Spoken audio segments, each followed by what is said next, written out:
When you put God first, everything changes. Priorities align, peace replaces pressure, and purpose becomes clear. You stop chasing approval and start walking in divine authority. God transforms you from the inside out. Even in delays, He's developing you. With Him first, life isn't just different, it's divinely directed. When you put God first, everything else in your life begins to align. It sounds simple, almost cliche, but it's a deep spiritual principle that transforms how you live, how you think, and how you make decisions. God isn't interested in being one of many priorities. He is meant to be the foundation upon which everything else is built. When He is first, everything else finds its rightful place. We live in a world that constantly pulls our attention in 1,000 directions. Work, relationships, success, image, comfort. And while none of those things are inherently bad, they become dangerous when they replace the one who created us. The truth is, something is always sitting in first place in your life.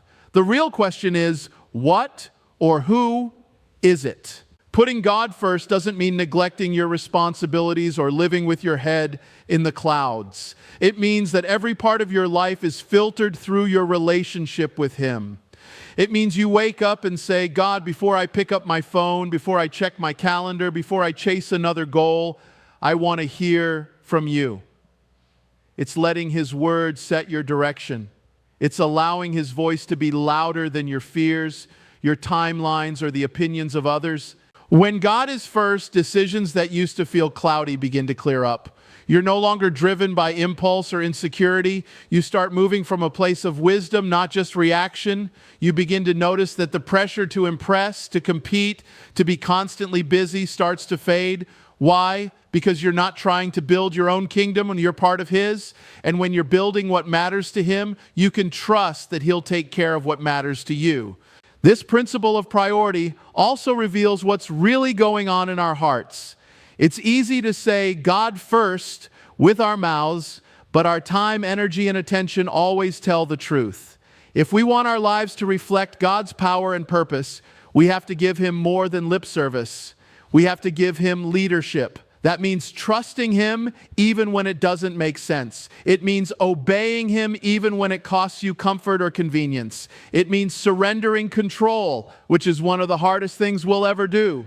But the beautiful thing is, when God is first, He doesn't leave you empty. He fills your life with clarity, strength, direction, and peace. Things begin to flow, not because life gets easier, but because you're no longer carrying the weight alone. You're walking in step with the one who holds all things together. And suddenly, the chaos starts to quiet. The confusion begins to lift. Because when God is first, when He's not an afterthought or backup plan, everything changes. When you put God first, the constant pressure to perform, achieve, and control begins to lift.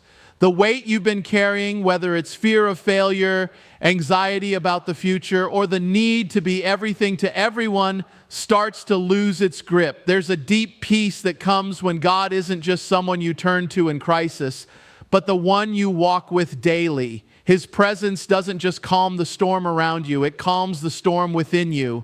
In a world that celebrates hustle, busyness, and self-made success, peace often feels out of reach. You're told that rest is for the weak, that slowing down means falling behind. But when God is first in your life, your pace is no longer set by pressure, it's set by purpose. You stop living on edge, driven by deadlines and distractions, and start living from a place of trust.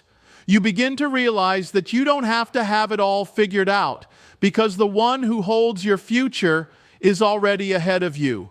Pressure always demands. It tells you to do more, be more, prove more. It whispers lies that your worth is tied to your performance. But God's peace reminds you that you are already loved, already chosen, already enough, not because of what you've done, but because of who He is. Peace isn't the absence of problems. It's the presence of God in the middle of them. It's knowing that you're not walking through life alone. It's waking up each day with the assurance that God goes before you, walks beside you, and has your back. When you put God first, pressure loses its power. You no longer strive for approval from people when you're already accepted by God. You don't panic over every outcome when you trust the one who sees the end from the beginning. Your decisions become less reactive and more rooted. You stop chasing what was never meant to define you. You begin to live steady, not scattered, calm in a world that's chaotic. God's peace isn't shallow. It doesn't come and go with your circumstances. It's anchored in who He is, unchanging, faithful, sovereign. And when your life is anchored in Him, you can walk through challenges without being crushed. You can lead without fear. You can love without limits. You can rest even when life doesn't make sense. This kind of peace isn't something you find in a self-help book or a weekend getaway. It's supernatural. It's something the world can't give and the world can't take away. And it all starts when you put Him first. When His voice becomes louder than your worries. When His truth becomes the lens through which you see everything.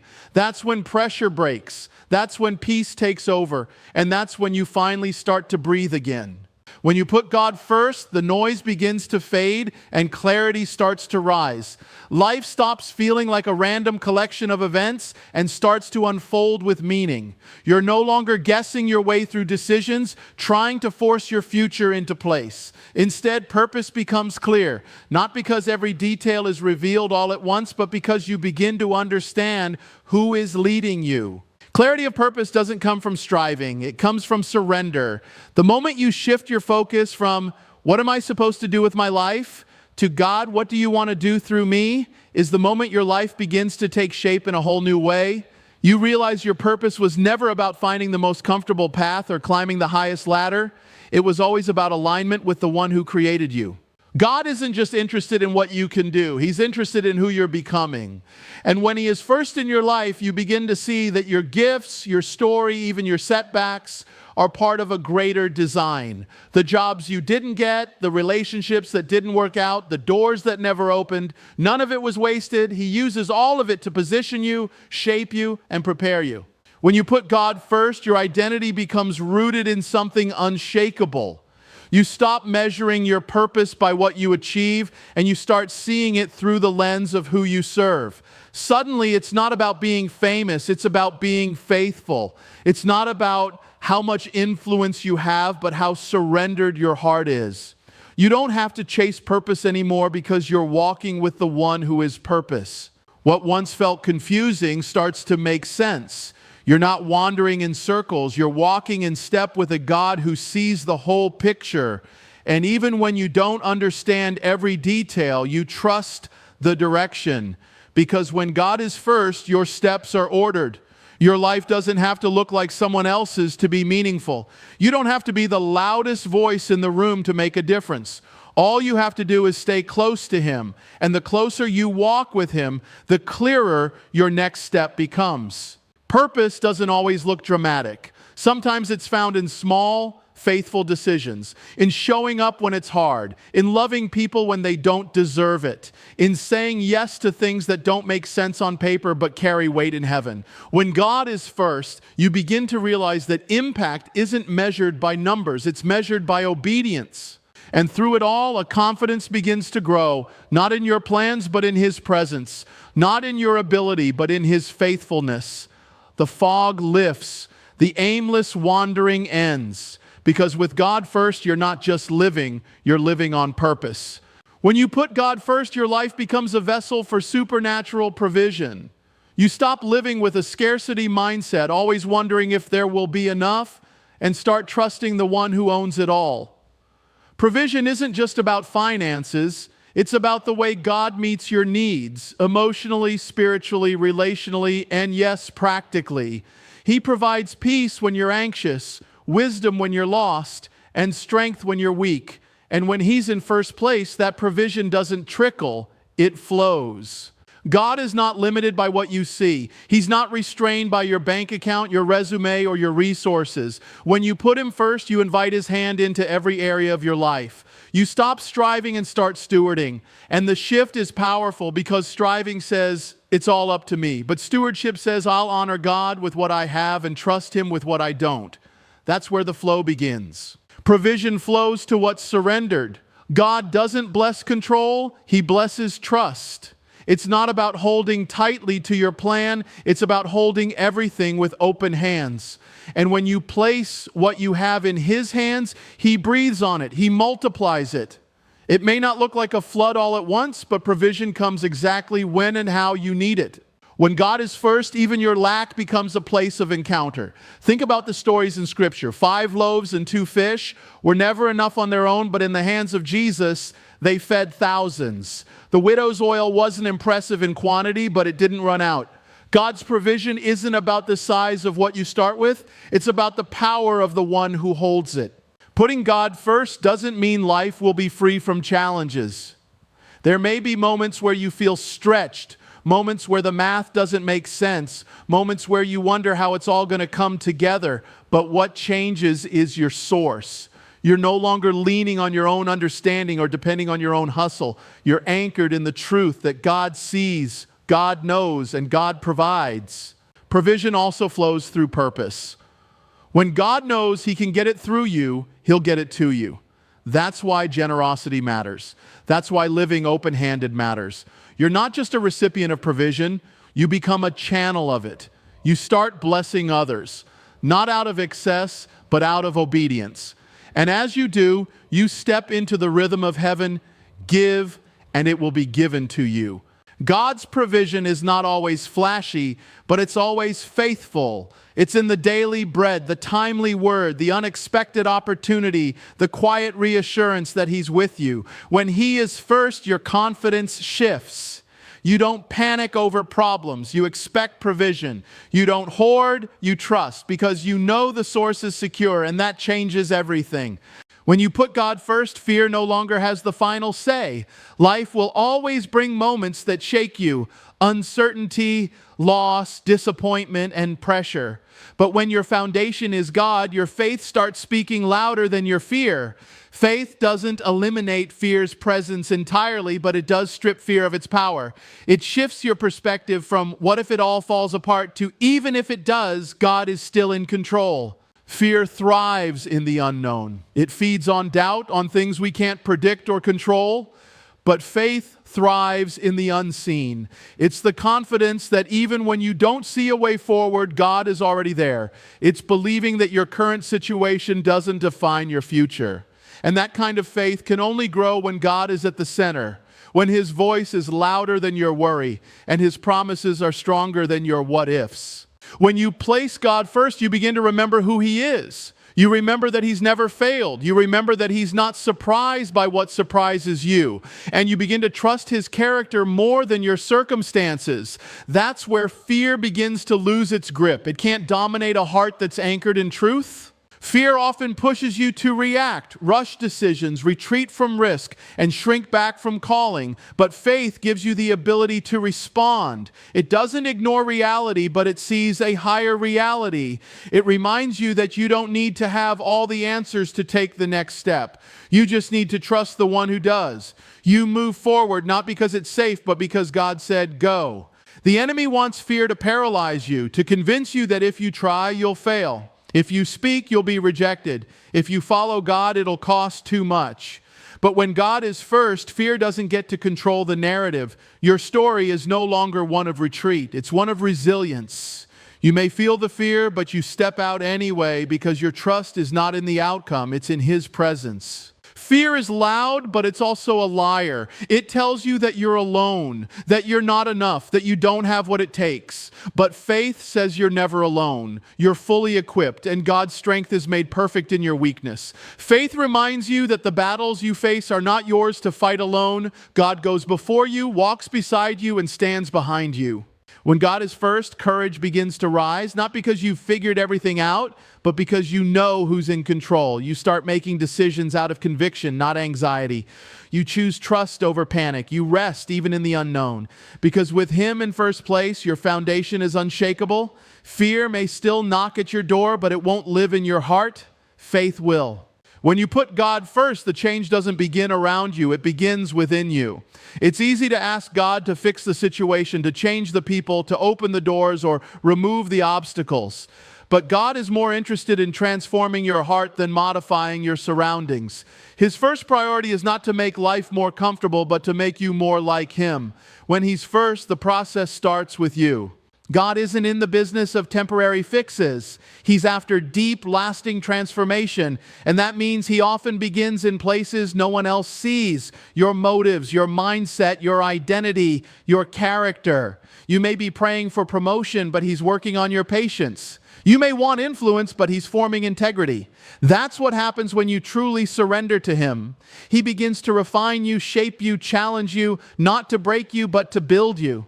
When God changes you first, you realize that growth doesn't always feel good. Sometimes it's uncomfortable. Sometimes it looks like silence, waiting, letting go, or being misunderstood. But it's in those hidden places that God does His deepest work. He's not trying to punish you. He's preparing you because He knows that the version of you now can't carry the weight of what He wants to entrust to you later. So He stretches you. He convicts you. He matures you. And here's the beauty of it. When you let Him change you, everything else starts to change too. Your perspective shifts. The way you respond to people is different. The things that used to trigger you don't hold the same power. Your peace becomes less fragile.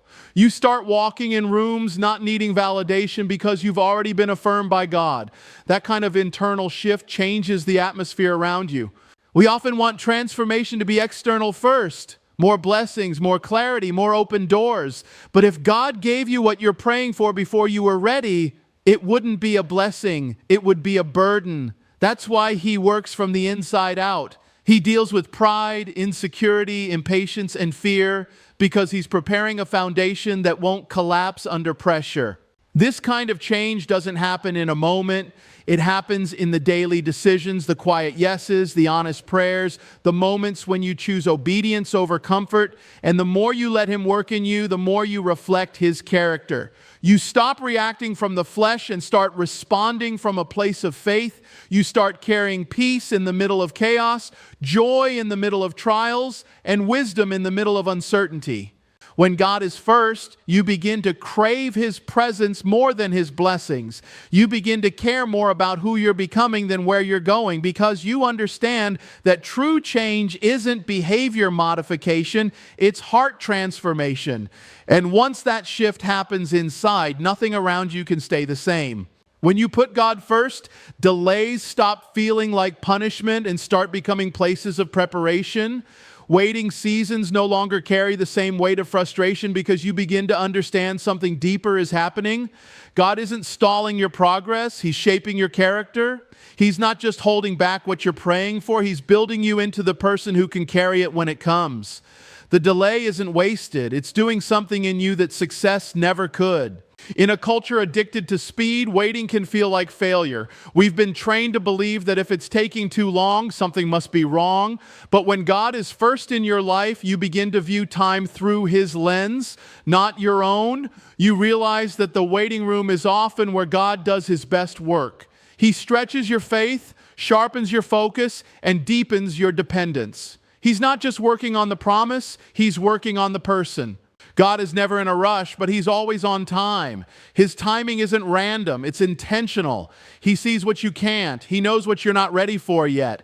And instead of giving you what you want prematurely, He takes the time to develop what matters most, your trust in Him. That kind of development can't be microwaved. It's slow, it's sacred, and it's essential. When you put God first, you stop asking how long and start asking, what are you teaching me here? That question changes everything. Suddenly the delay becomes a classroom. You learn to hear God more clearly. You discover resilience you didn't know you had. You become anchored in truth, not tossed by feelings. You stop living on emotion and start living on conviction. In the delay, you begin to see that God is refining your motives. Are you pursuing the blessing or the one who blesses? Are you chasing the outcome or surrendering to His will?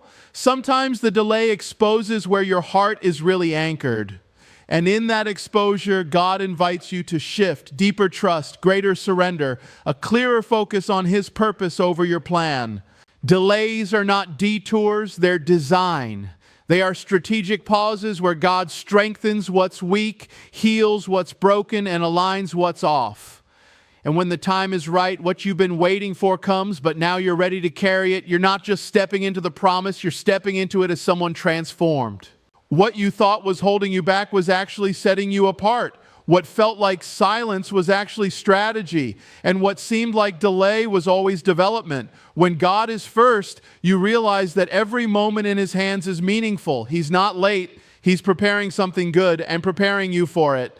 You're not stuck. You're being shaped. And when the moment comes, you won't just be grateful for the breakthrough. You'll be grateful for who you became while you waited. When you put God first, you don't just walk through life surviving. You walk through it with authority, not a loud, self-made, arrogant kind of authority, but a quiet confidence rooted in who He is and who you are in Him. You begin to understand that authority isn't about position or power. It's about alignment. When your life is aligned with God, His power flows through you, and you step into situations knowing that heaven backs you. Too many people live timid, apologetic lives, unsure of their value, unsure of their voice. But when God is first, your identity is no longer up for debate. You know who you are, not because of what people say, but because of what God has already declared. You are chosen, you are called, and you are covered. That truth doesn't just settle your heart, it strengthens your steps. Walking in authority means you stop reacting to life like a victim of your circumstances. You start responding as someone who knows they carry the presence of God. You don't shrink back from challenges, you step into them knowing you don't face them alone. Your authority doesn't come from your personality or your past. It comes from the Spirit of God within you. That changes how you pray, how you speak, how you lead, and how you move through this world. You begin to realize that spiritual authority isn't something you earn. It's something you receive when you surrender. The more yielded you are to God, the more powerfully He can work through you. When He is first, your decisions carry weight. Your words bring life. Your faith disrupts fear. And your presence shifts atmospheres. Not because you're impressive, but because He's present in you. Authority doesn't mean the absence of battles. It means you fight them differently. You don't beg for victory. You fight from it. You stand firm in the truth that the enemy is already defeated, and you live with your eyes fixed on the one who goes before you. You don't have to strive for favor. It follows you. You don't have to force outcomes. You declare God's promises and trust His timing. When you walk in authority, you also walk in responsibility.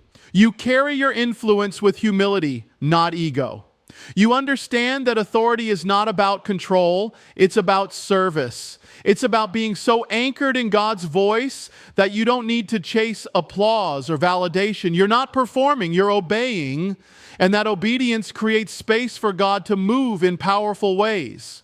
Putting God first unlocks something in you. It silences insecurity and breaks the grip of fear. It frees you from comparison because you're no longer trying to be like anyone else. You're fully becoming who God created you to be. You walk differently. You speak differently. You lead differently because you know that wherever you go, you don't walk in your own strength. You walk in divine authority. When you put God first, everything changes, from your priorities and peace to your purpose and provision. Fear loses its grip, delays become seasons of growth, and transformation begins deep within your heart. You begin to walk in the authority God has given you, grounded in His presence and power. This isn't just about changing circumstances. It's about becoming the person God created you to be. When He is first, your life flows with clarity, confidence, and peace that nothing else can offer. So choose to put God first today and watch how everything else falls beautifully into place.